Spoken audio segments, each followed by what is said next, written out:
Bwana Yesu Kristo atukuzwe sana. Amina sana. Tunalo somo nalosema maombi ya kufunguliwa kutoka kwenye madhabahu 7 za ukoo. Sawa. Inawezekana kichwa kikawa ni kirefu kama treni. Amen. Kichwa cha somo, lakini andika hivyo hivyo. Maombi ya kufunguliwa kutoka kwenye madhabahu 7 za ukoo. Amina. Bwana Yesu Kristo atukuzwe sana. Amina sana. Hebu sema maombi. Maombi ya kufunguliwa. Ya kufunguliwa kutoka kwenye madhabahu 7. Kwenye madhabahu 7 za ukoo. Za ukoo. Bwana Yesu Kristo atukuzwe sana. Amina sana. Kama ilivyo kawaida, sawa, toka siku ya Jumanne, amen, tumekuwa na mfululizo wa masomo na maombi ambayo yanahusika na roho 7 za ukoo. Amina. Bwana Yesu Kristo atukuzwe sana. Amina sana. Huwa napenda kukukumbusha kule tulikotoka ili ujue tulipo na upate kujua tunakoelekea. Amina. Kwa hiyo tuliona siku ya Jumanne, sawa, tulishughulika na zile roho 7 za shetani ambazo tunasema ni mizimu 7. Lakini sio 7 peke yake. Sawa. Manake tunapoongelea 7 ni upande mmoja. Amina. Ambao 7 upande wa baba. Sawa. 7 upande wa mama. Amina. Ambapo kidabo inakuwa ni 14. Amina. Kumbe mtu mmoja tu kwa hesabu ya haraka haraka anafuatiliwa na roho 14. Kumbe ambazo hizo ni za ukoo. Achana na wachawi. Amina. Achana na waganga. Hizo ni roho tu za ukoo peke yake. Amina. Lakini sio kwamba tu kuna mizimu 7 peke yake upande wa baba. Iko mizimu mingi. Lakini 7 ni kitengo maalum. Amina. Bwana Yesu Kristo atukuje sana. Amina sana. Ndio maana tuliona maandiko anasema pepo mchafu amtokapo mtu, sawa, hupitia mahali pasipo maji. Akitafuta mahali pa kupumzika asipate. Alafu usema nitarudi nyumbani kwangu nilikotoka. Hata akija akichungulia anakuta kuko tupu, kumefagiwa na kupambwa. Maandiko anasema haingii. Amen. Anaenda kuchukua pepo wengine 7. Wengine walio waovu kuliko yeye mwenyewe. Anaposema walio waovu kuliko yeye mwenyewe, sawa, tafsiri yake ni kwamba walio na nguvu kuliko yeye. Kumbe na wenyewe katika ulimwengu wa roho, sawa, wanazidiana nguvu. Bwana Yesu Kristo atukuje sana. Amina sana. Kwa tunaposema pepo 7, hiki ni kitengo maalum. Special forces. Ndio. Kija sasa kwenye upande wa dunia. Katika majeshi kuna jeshi lenyewe, hawa ni special forces. Amina. Yani ni special. Amina. Hawa wakiinuka hapo, ujue kwamba sasa hali imeharibika. Na wakiingia kazini, sawa, hakuna kinachoharibika. Amen. Mambo yote yataenda sawa sawa. Sasa shetani na yeye ana kitengo hiki anacho cha roho 7. Kipo kwamba anapokuja mmoja akashindwa, anaenda kualika zile 7 ili zije zigandamize kwa ukubwa. Umepata hilo andiko? Nimepata. Hebu soma. Kitabu cha Mathayo Mtakatifu sura 12 na mstari 43, nasoma kwa jina la Yesu. Sawa. Sasa hapa sio msingi wa somo letu la leo. Sawa. Lakini huwa napenda kukurudisha nyuma kidogo. Amen. Ili angalau ni kunyanyue. Ujue tulitoka wapi? Amen. Tuko wapi? Na tunaenda wapi? Amina. Ili siku 14 zilete matokeo kwenye maisha yako. Siku 14 wewe upate kufunguliwa. Ungekuwa ni Yesu ungesema niko hapa. Nitafunguliwa. Soma. Kitabu cha Mathayo Mtakatifu sura 12 na mstari wa 43, nasoma kwa jina lake Yesu. Soma. Pepo mchafu amtokapo mtu, huyo ni pepo mmoja amtokapo mtu. Upitia mahali pasipo maji. Maji manake ni Roho Mtakatifu. Anapita pasipo Roho Mtakatifu. Ndio. Kwa sababu Roho Mtakatifu anapokaa, uje uwepo wa Mungu uko kazini. Kumbe kwa hiyo pepo hawezi kukaa pale. Inabidi arandelande. Atafute sehemu nyingine. Toka mbio. Akitafuta mahali pa kupumzika asipate. Sawa. Alafu usema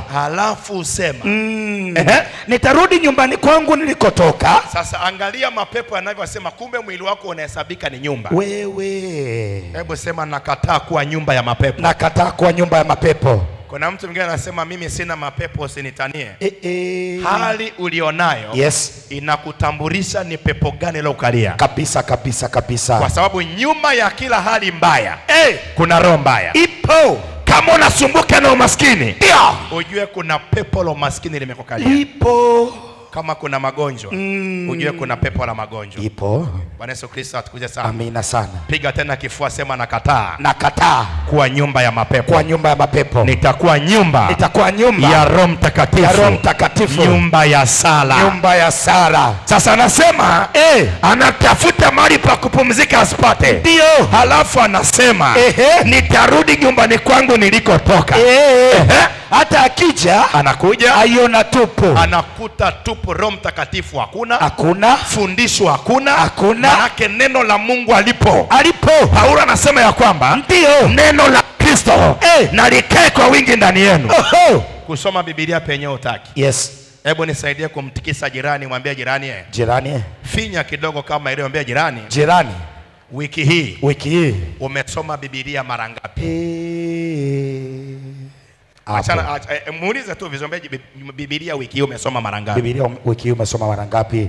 Anasema mara ngapi? Yes. Anasemaje? Sasa muulize, mwambie gazeti la udaku hapo. Wiki hii umesoma mangapi? Yes. Instagram, Twitter, sijui YouTube, Facebook, umeperuzi mara ngapi wiki hii? Tumekesha huko. Bwana Yesu Kristo atukuje sana. Amina sana. Bwana Yesu Kristo atukuje sana. Amina sana. Kuanzia leo Yesu akupe ufahamu. Ufahamu wa rohoni. Kila siku uwe na kalenda kusoma Biblia. Hata na mstari mmoja usome, ukae ndani yako. Mapepo yote yatakimbia. Misimu yote itakimbia. Yes. Uweze kusikia kigelegele hata kimoja. Kwa nini? Yes. Paulo anasema neno la Kristo sawa na likae kwa wingi ndani yenu. Anaposema likae kwa wingi sio kwamba kuwa na mabibilia mengi ndani. Hapana. Bwana Yesu Kristo atukuje sana. Amina sana. Maana yake ni kwamba uwe na utaratibu wa kusoma neno. Kwa sababu kuna andiko na kuna neno. Amen. Na Paulo anasema andiko linaua, lakini neno linahuisha. Yesu anawaambia wanafunzi wake ya kwamba maneno haya niliyowaambia ni roho tena ni uzima. Sasa lazima ujue kulitoa andiko kulipeleka kwenye neno. Sawa. Na ndio likae ndani yako. Hapo hakuna adui atakayepata nafasi katika maisha yako. Hakuna. Maandiko anasema mwenye haki ataishi kwa imani. Yes. Imani chanzo chake ni kusikia. Kusikia. Na kusikia huja kwa neno la Mungu mwenyewe. Kumbe. Bwana Yesu Kristo atukuje sana. Amina sana. Kumbe unapokuwa na neno la Mungu ndani yako, moja kwa moja kuna imani. Hakuna litakalo shindikana. Ndipo utakaponyanyuka utasema ya kwamba na yaweza mambo yote katika yeye anitiaye nguvu. Walete magonjwa aletavyo, walete mateso aletavyo, neno litasimama. Utapokea ushindi. Amen. Sasa anasema anatafuta mahali pa kupumzika asipate. Alafu sema narudi nyumbani kwangu nilikotoka. Akirudi anakuta kuko tupu. Tafsiri yake ni nini? Sawa. Hakuna neno. Hakuna. Bwana Yesu Kristo atukuje sana. Amina sana. Siku 7 zote za wiki. Sawa.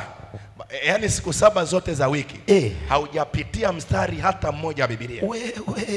Ni hatari. Hatari. Bwana Yesu Kristo atukuje sana. Amina sana. Kwa sababu chakula cha mwili ni ugali unaokula, ndio. Ni wale unaokula, ni matembele, makatapela, kila kitu unachokula. Ndio. Chakula cha roho ni neno la Mungu. Neno. Bwana Yesu Kristo atukuje sana. Amina sana. Ndio maana kwenye ulimwengu wa mwili tunakuona umenenepa, umefutuka kama kifusi. Lakini ulimwengu wa roho umekondeana kimbao.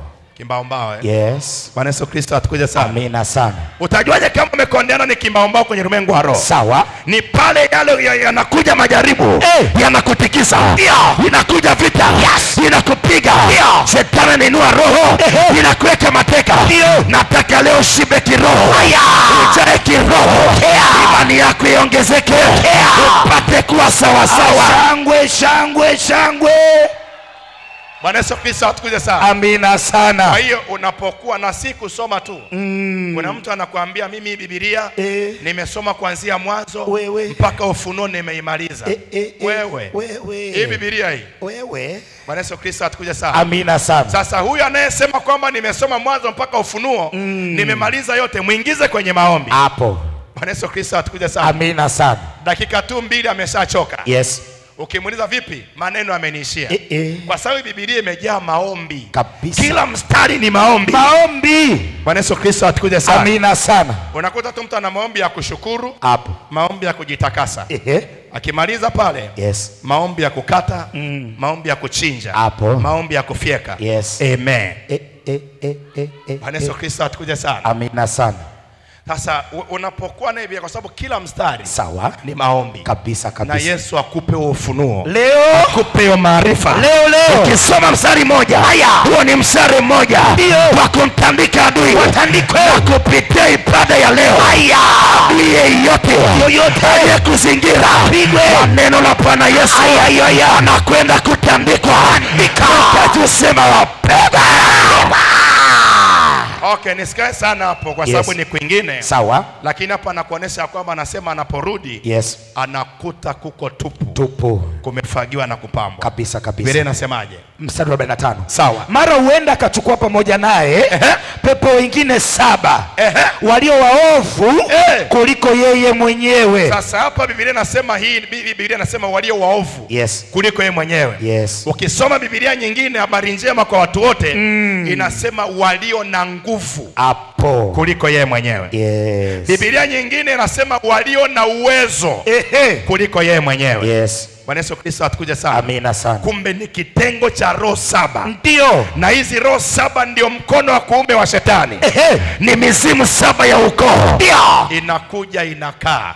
Na Biblia inasema hali ya mwisho ya mtu inakuwa ni mbaya kuliko ya kwanza. Kabisa kabisa. Lakini siku hizi 14 sawa, tumeingia kwenye maombi ya kufunga na kuomba. Lazima kieleweke. Lazima hizi roho 7 zote upande wa baba zitatoka. Roho 7 zote upande wa mama tutahakikisha zinakuachilia. Zinaondoka na kukuaga. Bye. Ni ukurasa wetu tulianza nao siku ya Ijumaa. Lakini tuliposogea siku ya Ijumaa, sawa, tukaona pia kuna kamba 7 za kiagano. Bwana Yesu Kristo atukuje sana. Amina sana. Baada ya kuziangalia hizo roho 7 siku ya Jumanne, sawa, tulipokuja siku ya Ijumaa, yes, tukaangalia kwamba kumbe kuna kamba 7 za kiagano, kumbe zinazokuungamanisha na hizi roho. Oh yes. Hizi roho 7. Amina. Kamba moja, yes, inakuunganisha na roho moja. Kwa maana yake ni kwamba kuna kamba 7 unatembea umefungwa. Zipo. Siku 7 za wiki zote zimeshikiliwa. Ndio. Umekuwa mateka. Tukashughulika nazo. Bwana Yesu Kristo atukuje sana. Amina. Sasa baada ya kuangalia zile kamba 7, sawa, na tunaona kwamba kamba hizi ndo zinakuwa muunganiko. Zinawekea muunganiko. Ndio. Kifungo anakuwa nacho baba, kinaenda kwa mtoto, kinaenda kwa mchukuu, kinaenda kwa kitukuu, ndio, kinaenda mpaka kwa kilembwe. Wengine wanaita mpaka pia kilembwekeze. Ndio. Bwana Yesu Kristo atukuje sana. Amina. Mnakuta wote mna maisha ya kufanana. Wote mmefungwa na kifungo kimoja. Wote kuna hali moja mnaipitia. Ndio. Kumbe kuna kamba 7 za kiagano. Hizi kamba 7 ndo zinatumika, sawa, kukuunganisha na hizi roho. Ndio. Zinakuwa za kiagano. Yes. Manake ni kamba ambazo ziko chini ya viapo. Sawa. Tena viapo vya damu. Kwa sababu agano ni makubaliano. Na makubaliano haya yanakuwa chini ya viapo vya damu. Kwa hizi kamba, tunaposema kamba 7 za kiagano, manake ni kamba ambazo ziko chini ya viapo. Bwana Yesu Kristo atukuje sana. Ungekuwa unanielewa ungesema ile amina kubwa kabisa hapo ulipo. Na hizi kamba ndo zinatumika, amina, kukungamanisha na hizi roho 7. Oh yes, za mizimu ya ukoo. Amen. Bwana Yesu Kristo atukuje sana. Amina sana. Sasa leo tunanyanyuka zaidi. Sawa. Tunaenda kwenye zile madhabahu 7. Amina. Hebu sema madhabahu 7. Madhabahu 7. Bwana Yesu Kristo atukuje sana. Amina sana. Zilizonishikilia na pamoja na miungu ya ukoo. Sasa andiko letu la msingi hapa tutasoma kitabu cha Hesabu. Sawa. Hesabu sura 23 na mstari wa kwanza. Kitabu cha Hesabu sura 23 na mstari wa kwanza. Ndio. Ninasoma kwa jina lake Bwana Yesu. Soma. Balaamu akamwambia Balaki, sawa, nijengee hapa madhabahu 7. Ukaniandalie hapa ng'ombe waume 7. Sawa. Na kondoo waume 7. Mstari wa pili. Ndio. Balaki akafanya kama Balaamu alivyonena. Balaki na Balaamu wakatoa sadaka. Sawa. Ng'ombe mume mmoja na kondoo mume mmoja juu ya kila madhabahu. Bwana Yesu Kristo atukuje sana. Amina sana. Ziko madhabahu 7. Yes. Ambazo zinatumika, zimewashikilia watu. Ndio. Mimi mizimu 7 tunaposema, sawa, kila mzimu unakuwa na madhabahu yake. Tunaona hapa ni watu wawili. Yes. Tunamwona Balaam pamoja na Balaki. Amina. Sasa hawa ni adui wa Israeli. Ndio. Balaam ni adui wa Israeli. Sawa. Anamtuma Balaki kwamba nenda kanilaanie Israeli wote. Wasibarikiwe. Oh yes. Wasiinuke. Amina. Wapate tu na mabaya. Mabaya. Lakini kabla hujaenda kuwalaani, sawa, lazima kuna Mungu wa madhabahu akupe nguvu. Ndio uweze kutamka neno na liwe. Oh yes. Kwa sababu tunaposema laana, sawa, ni maneno yenye uvuvio wa nguvu za shetani. Kumbe tunaposema baraka, ni maneno ambayo yana uvuvio wa nguvu za Roho Mtakatifu. Amina. Baraka ni maneno. Ndio maana muona Isaka anambariki Yakobo. Yes. Ni maneno tu. Maneno. Hachukui gari akampa. Hapana. Hachukui pesa akampa. Hapana. Anamtamkia tu maneno. Maneno. Bwana Yesu Kristo atukuje sana. Amina sana. Kumbe na wenyewe, yes, wanapotaka kukulaani, wanatamka maneno. Maneno. Sasa haya maneno yanakuwa na uvuvio, ndio, wa nguvu fulani, na ni nguvu za mizimu.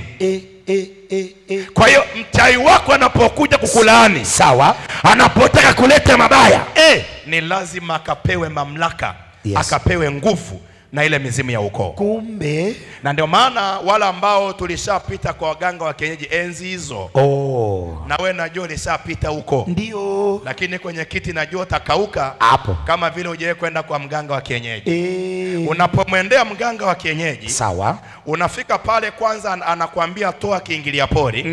Ukitoa pale ile pesa afa anakuambia sema lolote analotaka. Yes. Ukishasema anachukua kama ni kibuyu, anaanza kunena kwa lugha. Yes. Bwana Yesu Kristo atukuje sana. Amina sana. Saa nyingine anafanya unaweza ukashtuka kidogo kwamba kuna kitu gani. Yes. Alafu anakumbe anakutisha kidogo kwamba kaa sawa sawa. Hapo. Bwana Yesu Kristo atukuje sana. Amina. Alafu akimaliza pale kuongea, anasema wakuu wanasema. Hapo. Hao wakuu ni wakina nani? Hapo. Ni mizimu ya kwenu. Kumbe. Bwana Yesu Kristo atukuje sana. Amina sana. Bwana Yesu Kristo atukuje sana. Amina sana. Sijui kama kuna mtu ananielewa. Inaeleweka. Manake ile anayoongea kwa lugha yake ile, anawasiliana na mizimu ya kwenu. Kwamba kwa nini mmemwachiria amerogwa? Kwa nini amepigwa kiuchumi? Mizimu itamwambia, yes, kuna 1 2 3. Ndio. Mwambie katambike kwenye kaburi la babu yake. Wakimaliza hapo anaambia bwana nenda kwenu, yes, katupe kahawa kwenye kaburi la bibi. Hapo.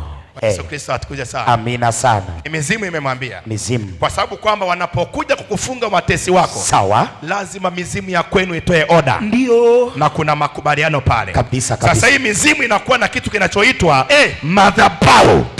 Ndio maana Balaam anamwambia Balaki, kabla hujawalaani wa Israeli, ndio jenga madhabahu 7. Madhabahu. Kwa nini? Yes. Kuna zile roho 7 za ukoo. Na ili tuweze kufunga na kushikilia siku 7 za kwake. Sawa. Tuweze kuilaani Jumatatu yake, tuilaani Jumanne yake, yes, tuilaani mpaka Jumapili yake siku ya ibada. Ndio. Bwana Yesu Kristo atukuje sana. Amina. Lazima kuwe na kitu kinachoitwa madhabahu. Madhabahu. Kwa sababu kama tunavyojua, yes, madhabahu ndio daraja kabisa linalounganisha ulimwengu wa roho na ulimwengu wa mwili. Madhabahu. Madhabahu ni kivuko. Madhabahu. Madhabahu ni kiunganishi, ndio, cha ulimwengu wa roho na ulimwengu wa mwili. Yes. Madhabahu ni kivuko kinachotumika, yes, kuvusha vitu kutoka ulimwengu wa roho kuja ulimwengu wa mwili. Madhabahu. Kama weka madhabahu hapa. Yes. Na lazima ziwe 7. Kwa hiyo madhabahu hizi 7 huwa zinatumika kwenye zile roho 7 za ukoo. Kukushikilia. Yes. Na zinakushikilia toka mtoto anazaliwa. Ndio. Bwana Yesu Kristo atukuje sana. Amina sana. Tunalo andiko letu la msingi kwenye maombi haya, yes, la Ufunuo sura ya 12, yes, na ule mstari wa 3. Hili ndio andiko letu ambalo tunatembea nalo kwenye maombi haya yote. Kabisa kabisa. Soma. Kitabu cha Ufunuo sura ya 12 na mstari wa 3. Soma. Ninasoma kwa jina la Yesu. Ikaonekana ishara nyingine mbinguni. Sawa. Na tazama, joka kubwa jekundu. Alikuwa na vichwa 7 na pembe 10. Kwamba huyu joka alikuwa ni joka mkubwa mwekundu. Yes. Rangi nyekundu, manake ili joka linatembelea maagano. Na lilikuwa na vichwa 7. Manake lina zile roho 7 za ukoo. Alafu utaliona ili joka. Yes. Ukienda pale kwenye mstari wa 4. Sawa. Kuna jambo tutalikuta pale. Na mkia wake wakokota theluthi ya nyota za mbinguni. Sasa angalia taratibu pale. Amen. Hili joka lenye vichwa 7. Sawa. Mkia wake linautumia kukokota nyota. Manake huyo mtoto anayekuja kuzaliwa. Sawa. Hebu maliza kwanza hapo. Mstari wa 4. Ndio. Na mkia wake wakokota theluthi ya nyota za mbinguni. Sawa. Na kuziangusha katika nchi. Na yule joka ndio akasimama mbele ya yule mwanamke aliye tayari kuzaa. Manake anasubiria tu mama azae mtoto. Ili azaapo amle mtoto wake. Ili atakapozaa tu amle mtoto wake. Oh yes. Joka lenye vichwa 7. Hapo. Kumbe mizimu 7. Sawa. Huwa inakuja siku mama anapozaa. Kumbe. Ili tu mama akishazaa, huyu mtoto anayezaliwa siku zake 7 zinafungwa pale pale. Zinashikiliwa pale pale. Na moja kwa moja anagawanwa. Manake moja kwa moja anapelekwa kushikiliwa kwenye zile madhabahu 7. Oh yes. Mizimu 7 na mgawana. Ndio. Na ndio maana wale tuliokuepo siku ya Ijumaa. Sawa. Tuliona tulipokuwa tunaongeleza kamba 7 zinazokuunganisha na mizimu 7. Amen. Tuliona kila kamba. Kuna kamba za mauti. Yes. Kuna kamba za kuzimu. Ndio. Kuna kamba za uovu. Kuna kamba za nira. Yes. Na tuliona kila kambe na kazi yake. Manake tunapoongelea manake kila mzimu una kazi yake. Ndio. Sasa unasubiria tu kwamba wamgawane mtoto anapozaliwa tu. Yes. Wameze siku 7. Wameze maisha yake. Ndio. Kama ni mtoto wa kiume wameze nyota 7. Ndio. Kwa sababu mtoto wa kiume mwanaume ana nyota 7. Hapo. Bwana Yesu Kristo atukuzwe sana. Amina sana. Na mtu aliyebeba chanzo cha uzazi ni mwanaume. Pamoja kwamba muumbaji ni Mungu. Yes. Lakini mwanaume, pasipo mwanaume hakuna uzazi. Hakuna. Bwana Yesu Kristo atukuzwe sana. Amina sana. Kwa hiyo manake ni kwamba pamoja na kwamba mwanamke ana nyota 12. Sawa. Lakini mwanaume akapewa kuzitawala siku 7 za wiki zote. Mwanamke akapewa kutawala mwezi. Yes. Bwana Yesu Kristo atukuje sana. Amina sana. Sasa wanaposubiria pale mtoto anapozaliwa. Sawa. Hizi roho 7 zinamgawana pale pale haraka na kumungamanisha kwenye madhabahu zao. Kila roho inafunga kamba ya kwake, inachukua cha kwake, inayochukua nyote inatoka nayo, inayochukua elimu inatoka nayo, inayochukua afya, wanakugawana pale pale. Unakuta mtoto anapokuja kukua, utakuta darasani uelewa hakuna. Utakuta upande wa afya anasumbuka. Anakuja kukua kujitambua kwamba awe na ndoa, awe na mahusiano. Eneo la mahusiano inakuwa ni shida. Anakuja kuzaa watoto anakuwa ni shida. Kumbe aligawana siku anazaliwa. Mizimu yote 7 ya ukoo iliyokamata maisha yako. Na leo tuna ibada kikombe kipya. Kupitia kikombe kipya cha leo inakwenda kwa kuachilia. Walikufunga kwenye madhabahu zao, watatoroka na kukuachia.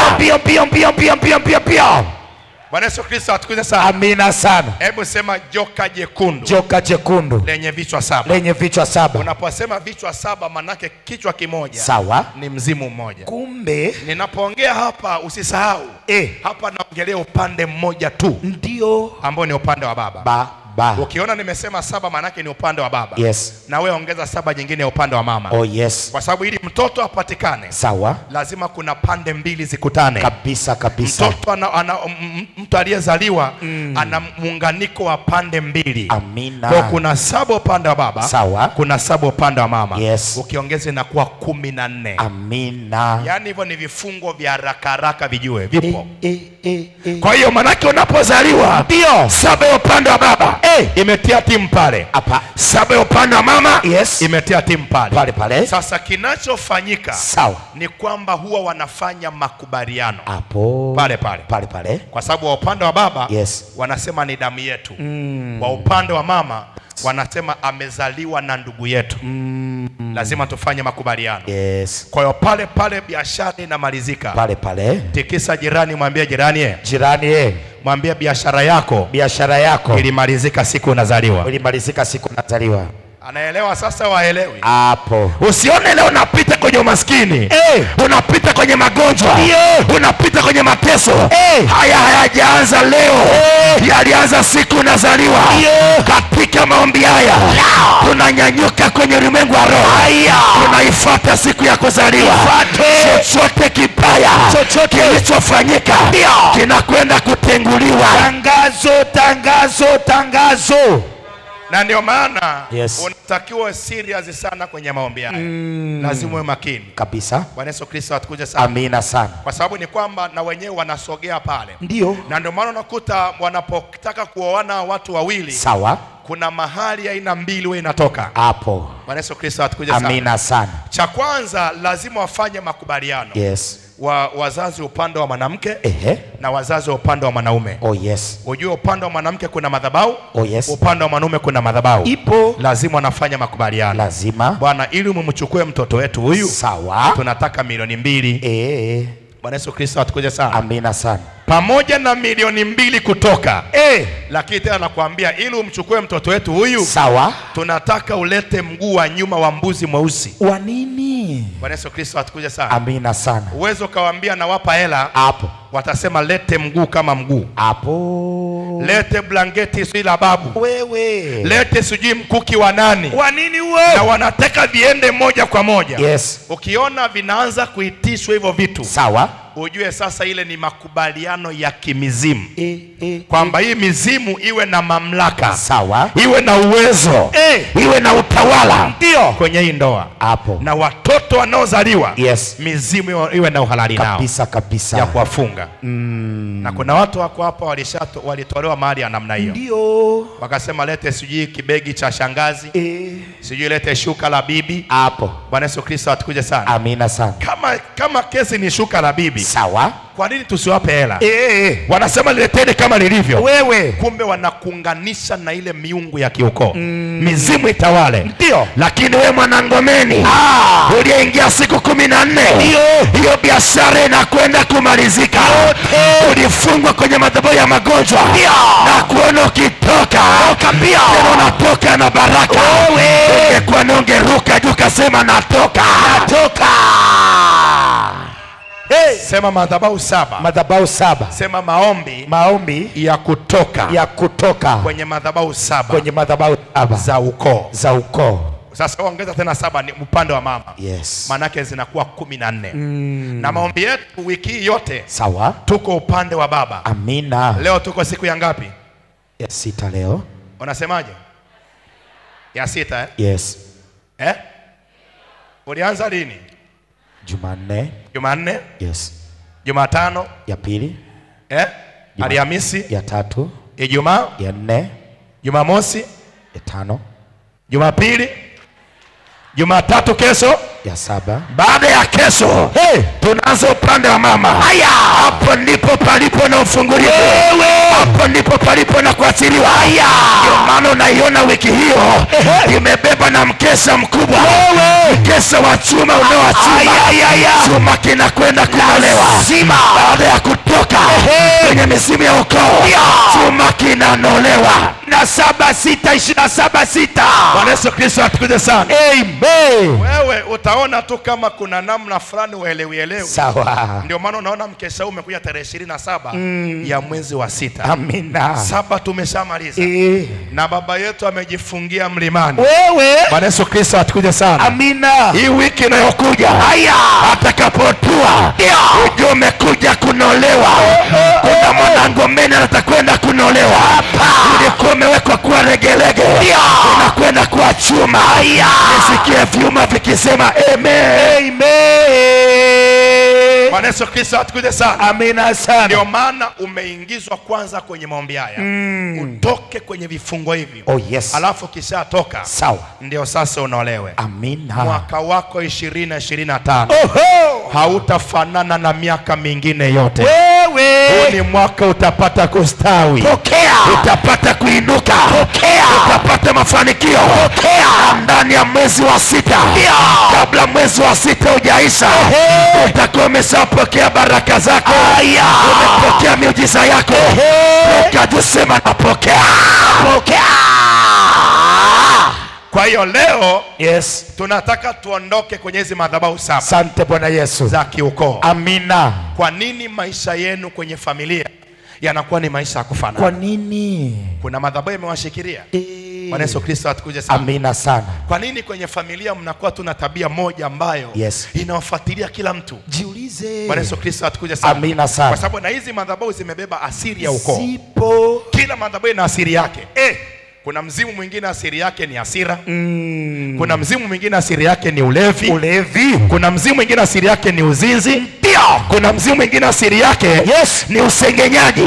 Mwingine asili yake ni kiburi. Bwana Yesu Kristo atukuje sana. Amina sana. Yaani mtu kaokoka sawa. Sawa. Ni mwombaji mzuri sawa. Mzuri. Kamguse kwenye hasira. Wewe ndio utajua sasa. Tena anakuambia hataki hata cha Roho Mtakatifu. Anakuambia usiniamshie mashetani yangu. Hapo. Sasa unasema wewe mashetani na wewe wokovu umetoka wapi? Wapi na wapi? Bwana Yesu Kristo atukuje sana. Amina sana. Yaani mtu ukimchokoza anasema wokovu na uweka pembeni. Wewe ndio wewe ulikuwa kanisani unasema tutembelee Yesu na machozi yote anashuka. Ndio yeye. Anajifunga na kibeba anasema usinichezee. Hapo. Ya Kaisari tunampa Kaisari, ya Mungu tunampa Mungu. Hapo. Sasa naingia kazini. Yes. Bwana Yesu Kristo atukuje sana. Amina sana. Bwana Yesu Kristo atukuje sana. Amen. Kuna mizimu mingine asili yake ni ngoma tu za asili. Yaani ukisikia tu ngoma ya asili inapigwa. Yaani mapambio yote yanatoka. Kuabudu kote kunatoka. Hapo. Unakuta mtu anaserebuka kikiruga. Yes. Bwana Yesu Kristo atukuje sana. Amina sana. Kama ni mizimu ya ulevi, asili yake ni pale. Ndio. Kuna ile pombe ya kienyeji. Hapo. Yaani umeshaokoka na sala zote. Wewe ila ukisikia harufu ya mbege. Bwana Yesu Kristo atukuje sana. Amina. Unapiga sana sema mbege hiyo. Hiyo ni mbege hiyo. Yes. Bwana Yesu Kristo atukuje sana. Amina sana. Mwingine anasema sio pombe ile ni juisi. Wewe ina maembe ile? Hapana. Bwana Yesu Kristo atukuje sana. Amina sana. Ni ule mzimu ukoo. Mzimu. Manake ni kama bado hujakuachilia. Kupitia maji ya leo. Ule mzimu unakwenda kufyatuka. Tuondoke na maskini wake. Tuondoke na magonjwa. Tuondoke na fukara. Sema toka. Bwana Yesu Kristo atukuje sana. Amina sana. Na vita yako vita yako inao sasa hivi. Yes. Unapofika ngomeni, kitendo cha kukaa kwenye uwepo wa Mungu. Yes. Hakuna mchawi anayekuweza. Hakuna mganga anayekuweza. Hakuna jina anayekuweza. Hakuna. Ni wewe tu unajikatia tamaa. Ndio. Lakini hakuna anayekuweza hata mmoja. Hayupo. Vita yako iliko baki. Yes. Ni kwenye madhabahu. Madhabahu. Hili daraja ndio lililo kubwa. Ndio. Sasa maombi haya sio kwamba tu useme navunja madhabahu. Hapana. Navunja madhabahu. Hapana. Fuatilia madhabahu moja baada ya nyingine. Ndio. Ziko 7. 7. Bwana Yesu Kristo atukuje sana. Amina. Unaweza kukuta madhabahu hii sawa imekufunga tu kwenye magonjwa. Oh yes. Yaani hili tatizo la magonjwa. Kuna madhabahu ambayo imekufunga tu kwenye eneo la magonjwa. Ndio. Kuna madhabahu nyingine imekushikilia kwenye umaskini. Umaskini. Ukiona una matatizo zaidi ya moja, zaidi ya mawili, yes, ujue unapambana na madhabahu 2 au 3. Kabisa kabisa kabisa. Bwana Yesu Kristo atukuje sana. Amina sana. Kama tulivyoona siku ya Ijumaa, yes, maandiko yanasema walipokwisha kuwapiga mapigo mengi, sawa, wakawatupa gerezani. Oh yes. Wakawafunga kwenye chumba cha ndani. Alafu wakawafunga miguu kwa kamba za mkatale. Msipige hatua. Yes. Msiondoke kwenye madhabahu. Ndio. Mshikiliwe pale pale. Yes. Sasa ugomvi uliobaki kwenye maisha yako, sawa, ni madhabahu peke yake. Madhabahu. Hizo madhabahu 7 za kiukoo. Sote. Upande wa baba. Ndio. Madhabahu 7 za kiukoo. Sote. Upande wa mama. Ndio. Leo zinakwenda kuanguka. Zikishaanguka, wewe na kuona ukitoka. Haya. Tunaanza kupiga hatua. Hatua ya kwanza. Haya. Hatua ya pili. Hatua ya tatu. Hatua ya 4. Hatua ya 5. Na wewe ungekuwa unaelewa, ungeruka tu kapiga hatua. Ukasema natoka kwenye madhabahu za ukoo wangu. Upande wa baba. Sema natoka. Shangwe shangwe. Na utatoka na mali nyingi. Amina. Nasema hivi, ulishikiriwa na madhabahu ya ufukara. Sawa. Paka hapo ulipo. Ndio. Ulikuwa umestahili umeshajenga nyumba ya kwako. Ni kweli. Hebu tunataka nikuulize swali kidogo. Bwana Yesu Kristo atukuje sana. Amina sana. Hivi pesa ambazo zimeshapita kwenye mkono wako, ungekoja nyanyua hata nyumba sasa hivi tayari, lakini kwenye akaunti kuna kitu kweli? Hakuna. Bwana Yesu Kristo atukuje sana. Amen. Jaribu tu kupiga pesa ambazo unazitumia kwa kula tu. Sawa. Mpaka sasa hapo ulipo. Oh yes. Halafu hata kiwanja hauna. Hakuna. Kwa nini? Kuna pesa mizimu imekufunga kwenye ile madhabahu ya umaskini. Sasa leo kupitia maombi ya leo, kupitia ibada ya leo, wewe amepatikana kusema rudisha. Haya. Ni Yesu Kristo mwenyewe. Yesu Angomeni mwenyewe. Atakutoa kwenye mateka ya mizimu. Kwenye ile nyumba ya utumwa. Madhabahu ya mizimu. Utatoka. Amina. Bwana Yesu Kristo atukuje sana. Amina sana. Bwana Yesu Kristo atukuje sana. Amen. Madhabahu hizi ndio zinazotumika kuharibu mfumo wa maisha ya mtu. Yes. Yaani zenyewe zinadiri na mfumo wa maisha yako. Hapo. Hizi madhabahu 7 za ukoo. Sawa. Huwa zinadiri na mfumo ndio wa maisha yako. Oh yes. Bwana Yesu Kristo atukuje sana. Amina sana. Wenyewe wanakuwa tu wanafuatilia kwamba wewe umekaa ni mfanyabiashara. Sawa. Zitaleta mashambulizi kwenye biashara huko hapo kuja kuvuruga mfumo wa biashara. Yes. Kukutoa kabisa kwenye leli. Ndio. Kuna watu walikuwa wafanya biashara wakubwa hapo, lakini leo wameshuka na wako chini kabisa. Hata mtaji hauna. Hakuna. Kuna watu walikuwa na kampuni, kuna watu walikuwa na maendeleo mazuri. Duka linaenda vizuri, lakini mpaka sasa yes, hata nauli ya kuja kanisani unaitafuta. Ni kweli. Bwana Yesu Kristo atukuje sana. Amina sana. Kama ni wachawi unakemea. Kama ni waganga unapiga. Ndio. Shida na kweko wapi? Madhabahu. Muunganiko. Daraja. Haujavunja hili daraja. Bado. Leo tunayo maombi maalum hapa ya kuvunja ya madaraja 7. Wewe tunaposema madhabahu 7, haya ni madaraja 7 haya yanayotumiwa na mizimu 7. Yavunje. Daraja la upande wa baba. Daraja la kwanza. Daraja la pili. Daraja la tatu. Daraja la 4. La 6. La 7. Tukasema vunjika. Kwa jina la nani? La Yesu Kristo anazeta mkono na nulalisi. Bwana Yesu Kristo atukuje sana. Amina sana. Mmoja anaitwa Ibrahim. Kabla hajaitwa Ibrahim alikuwa anaitwa Abraham. Amen. Yeye na mke wake Sara ni kwa muda mrefu walikuwa hawana mtoto. Oh yes. Bwana Yesu Kristo atukuje sana. Amina sana. Na Ibrahimu alikuwa na chembe za kimungu. Ndio. Mungu anapomtokea, sawa, anamwambia toka katika nchi ya baba yako. Na wale wasomaji wa sura ya Biblia utaona, sawa, kwenye ukoo wa Ibrahimu, amen, baba yake alikuwa ni mganga wa kienyeji. Oh yes. Maana yake kulikuwa kuna madhabahu ya uganga. Amen. Kwa hiyo huwezi ukabarikiwa, huwezi ukainuliwa, huwezi ukainuka kama hujatoka kwenye ile madhabahu. Kabisa. Yesu Kristo atukuje sana. Amina sana. Kuna watu leo, sawa, wako Kanaani, ndio, lakini wanaishi maisha ya Misri. Ni kweli. Unielewi? Labda utanielewa kesho. Yes. Nasema hivi, sawa, kuna watu leo wameokoka, ndio, lakini bado wanaishi maisha ya utumwa.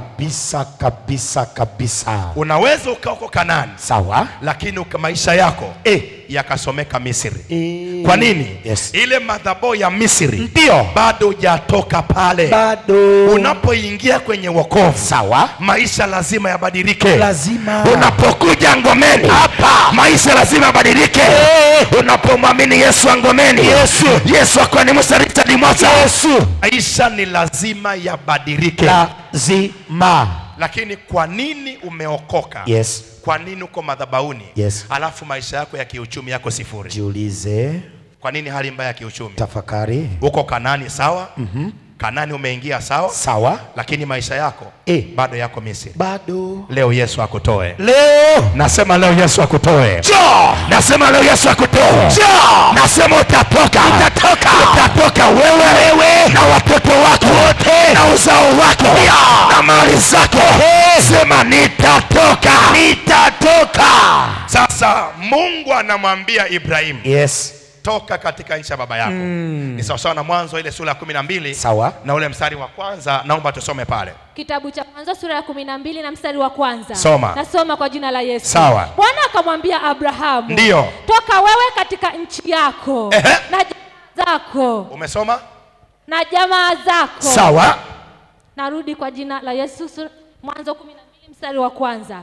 Bwana akamwambia Abrahamu, toka wewe katika nchi yako na jamaa zako na nyumba ya baba yako, uende mpaka nchi nitakayokuonesha. Anamwambia toka katika nchi ya baba yako. Yes. Biblia inaposema toka inapoongelea nchi, sawa, manake inaongelea ardhi. Ardhi yenye mipaka halali. Ardhi. Bwana Yesu Kristo atukuje sana. Amina sana. Usije ukaenda kufungasha mabegi leo wewe ukasema ngoja nitoke Tanzania wewe, kwa sababu ndio nchi ya baba yangu. Baraka zako ziko hapa hapa. Mungu alikutoa mbinguni, akasema utashukia wapi? Palipo na utajiri wako. Akasema nakushushia Tanzania. Hapo ndipo palipo na utajiri wako.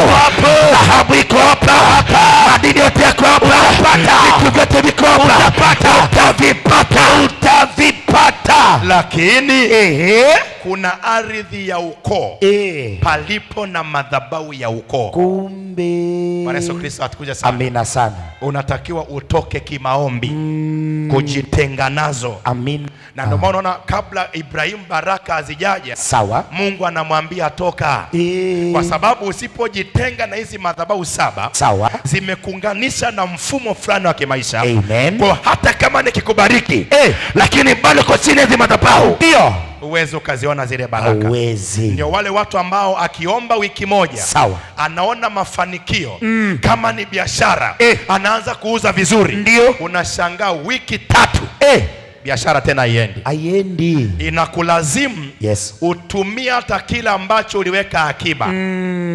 Bwana Yesu Kristo atukuje sana. Amina sana. Mwimbaji mmoja aliimba akasema, nikifurahi mwezi mmoja, basi najua nitalia miezi 3. Bwana Yesu Kristo atukuje sana. Amina sana. Na watu wengi sana wamekuwa na tatizo. Ndio. Unakuta kuna mwezi mmoja unaona kabisa una uhuru. Ndio. Unaona kabisa mwezi hata biashara zimechangamka. Unaona kabisa hata maisha yako yanaenda vizuri. Unamshukuru yeye, unaambia Yesu asante. Asante. Unashangaa mwezi wa pili unaokuja, hapo mambo yanakuwa ni magumu. Inakulazimisha mpaka unachota hata kile ulichoka kwenye akaunti yako. Ulichokuwa umeweka akiba. Manake huko Kanani sawa, lakini maisha ni ya Misri. Sasa Mungu anamwambia Ibrahim toka. Ukishatoka nenda ngomeni. Ukienda ngomeni, chungamanishe pale kwenye madhabahu ile, kuna baraka. Na wewe nakwambia umebarikiwa sana. Rudia kanyaga kwenye ibada ya leo, maana umetoka na utatoka kwenye misingi ya kiukoo, na utaunganishwa na baraka za Yesu Kristo. Shangwe. Na mwezi wa 6, sawa, ni mwezi wa habari njema. Kuna habari njema utakwenda kuipokea. Amina. Ukikamata tu kikombe cha leo, habari njema zinaanza kuja kwako. Mafuriko ya baraka, mafuriko ya mafanikio, mafuriko ya uponyaji. Ungesema nayapokea. Sasa Mungu anamwambia ondoka pale. Kwa nini? Kwa sababu kuna madhabahu ya uganga. Hizi madhabahu 7 manake ni kwamba zimekamata pale. Sawa. Uweze ukabarikiwa ukiwa chini hizo madhabahu. Uweze ukainuka. Ndio. Ukiwa chini hizo madhabahu. Lazima utoke. Kabisa. Bwana Yesu Kristo atukuje sana. Amina sana. Somaje endelea tena. Mstari wa 2. Ndio. Nami nitakufanya wewe kuwa taifa kubwa. Hebu anasema ukishatoka kwenye hizo madhabahu, sawa, nitakufanya kuwa taifa kubwa. Na kukubariki. Na kukubariki. Bwana Yesu Kristo atukuje sana. Amina sana. Ujio wako hapa duniani, sawa, sio wa kawaida. Umekuja kama taifa kubwa. Ni mashetani tu ya kiukoo yamekufanya umekuwa mnyonge, lakini wewe ni taifa kubwa. Nilikwambia hapa Jumanne ya kwamba, sawa, kabla hujakuwako kwenye mwili, amen, ulikuwako mbinguni. Ulikuwako. Justus anaitika amina, sawa, sio huyo aliyevaa jola ya kijani. Ndio. Yuko ndani. Hashikiki, sawa, hakamatiki. Na yeye ni taifa kubwa. Sasa alipokuwa kule mbinguni, Yesu akaangalia, akasema ni mtume nani? Naye ni nani atakaye kwenda? Mkwani Musa Richard Mwacheko pale ameshaitika wito. Sasa nani wako anaitika amen? Yesu akanyosha mkono, nitume mimi Bwana. Nitume mimi Bwana. Hiyo kazi naiweza. Naiweza. Bwana Yesu Kristo atukuje sana. Amina sana. Sasa Mungu akaangalia. Sawa. Ni material ipi? Inaweza kaunda mwili ili akae mle ndani. Ndio. Anaweza akafanana na asiri ipi? Hapo. Nimweke kwenye asiri ipi? Ipi? Kaenda Bukoba. Kule. Kaangalia asiri ya Bukoba kule. Sawa. Katengeneza upande wa baba. Ndio. Wakati bado yuko mbinguni. Ameitika tu wito. Yuko tu mbinguni. Katengeneza upande wa baba. Yes. Katengeneza upande wa mama. Ndio. Sasa huu mwili ulipotengenezeka. Sawa. Ndio Mungu sasa nimechanganya. Nimechanganya material. Yes. Ya kule uhayani. Amina. Bwana Yesu Kristo atukuje sana. Amina sana. Sasa unaweza ukashukia pale. Sawa. Kwa sababu ni kerubi la mbinguni. Ndio. Kwa hiyo tabia yako itaendana na wahaya. Utaitika kisomi. Amen. Bwana Yesu Kristo atukuje sana. Amina. Utakuwa unaweka na yes. Aya. Bwana Yesu Kristo atukuje sana. Amina. Sasa ukiitwa Msukuma na Kiingereza akipo yes itatoka wapi? Haiwezi kutoka. Bwana Yesu Kristo atukuje sana. Amina sana. Kwa hiyo kwa sababu unajua mhaya. Sawa. Hawezi akamaliza sentence hajaweka actually. Hapo. Bwana Yesu Kristo atukuje sana. Amina sana. Of course. Nao ni asili yao.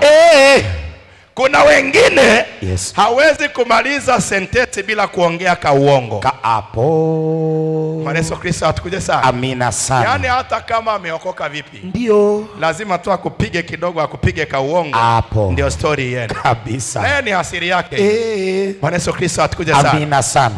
Kwa hiyo huu mwili wa nyama ndio ukachukuliwa mchanganyiko wa Wahaya na mchanganyiko wa Wanyakyusa kabisa. Mungu akasema nikitoa kwenye ardhi ya Wanyakyusa na kwenye ardhi ya Wahaya ndio nikichanganya ili jitu letika wito kutoka mbinguni nitatua pale nitabeba asiri nitakuwa kama jiwe nitashuka pale. Oh yes. Itaitika amina. Sawa. Watapiga kelele. Huwa anatupigia makelele. Bora tu anyamaze. Wewe ndio kwanza inachochea amina. Wewe Bwana Yesu Kristo atukuje sana. Amina sana. Hata wewe hapo ulipo ulikuweko toka ukiwa mbinguni. Ndio. Kabla hujaingia kwenye mwili wa kina Masawe. Sawa.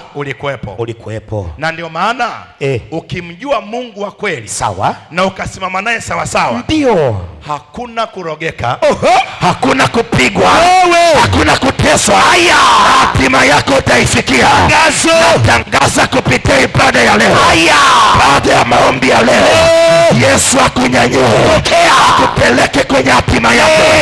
Yale majitu ya mbinguni yapate kunyanyuka.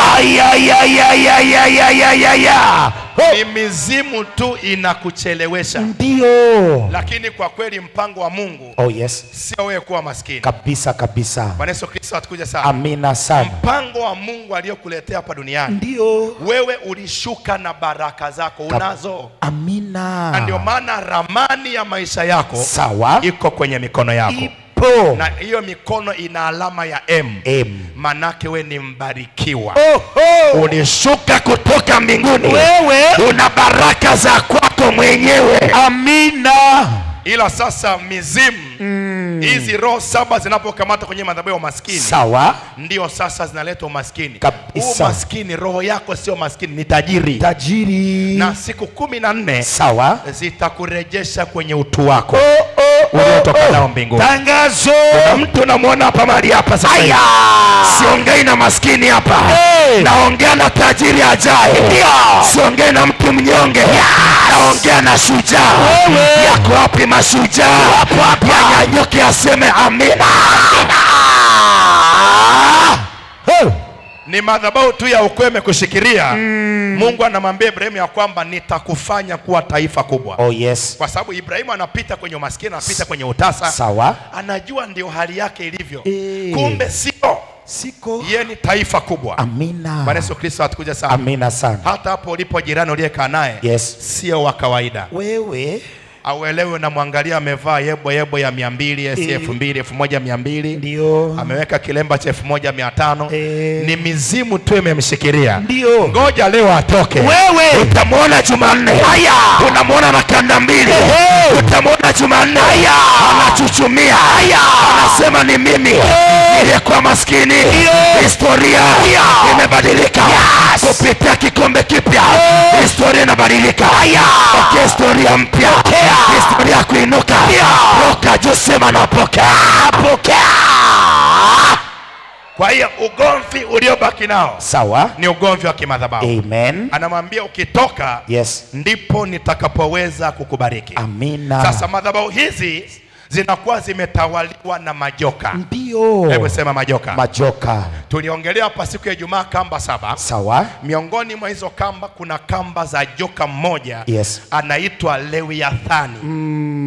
Huyu naye kwenye madhabahu hiyo. Yes. Bwana Yesu Kristo atukuje sana. Amina sana. Huyu Lewiathani, yes, naye ni kamba ya kimizimu. Inakuwa iko kwenye ile madhabahu. Ndio. Yeyote aliye na chimbuko la madhabahu ile, ndio manake unazaliwa ukiwa umeshafungwa. Yes. Lewiathani mmoja wapo ni anaitwa ni joka mwenye kuzonga.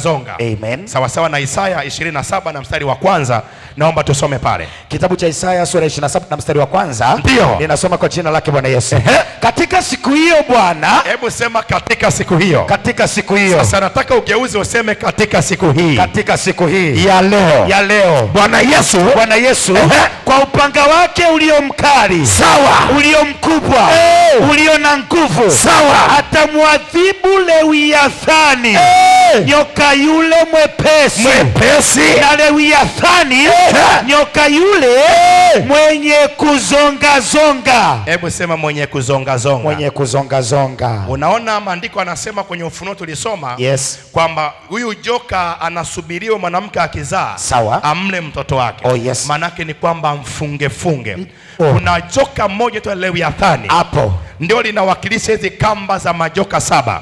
Mizimu 7. Ndio. Kazi yake ni kuzonga, kukufunga. Uweze kuwa na uhuru katika maisha yako. Uweze kuwa na uhuru wa kiuchumi. Uweze kuwa na uhuru wa kiafya. Uweze kuwa na uhuru wa kimaendeleo. Unazaa watoto. Ndio. Watoto waweze kuwa na uhuru wa kielimu. Umezongwa. Kabisa. Bwana Yesu Kristo atukuje sana. Amina sana. Tena kitu kinachozongwa manake ni kwamba ni mzoga. Wameshakimaliza wanakizonga tayari. Hivyo unajua maana ya kuzongwa? Hapo manako umefungwa, mikono imefungwa, miguu imefungwa, kichwa kimefungwa. Ndio. Uko mateka. Yes. Umekuwa mateka ya mizimu. Umekuwa mateka ya kichawi. Yes. Umekuwa mateka ya waganga. Uliochoka mwenye kuzonga. Kupitia ibada ya leo. Kwa upanga wa Bwana Yesu. Ulio mkubwa. Ulio na nguvu. Ulio imara. Unachinja.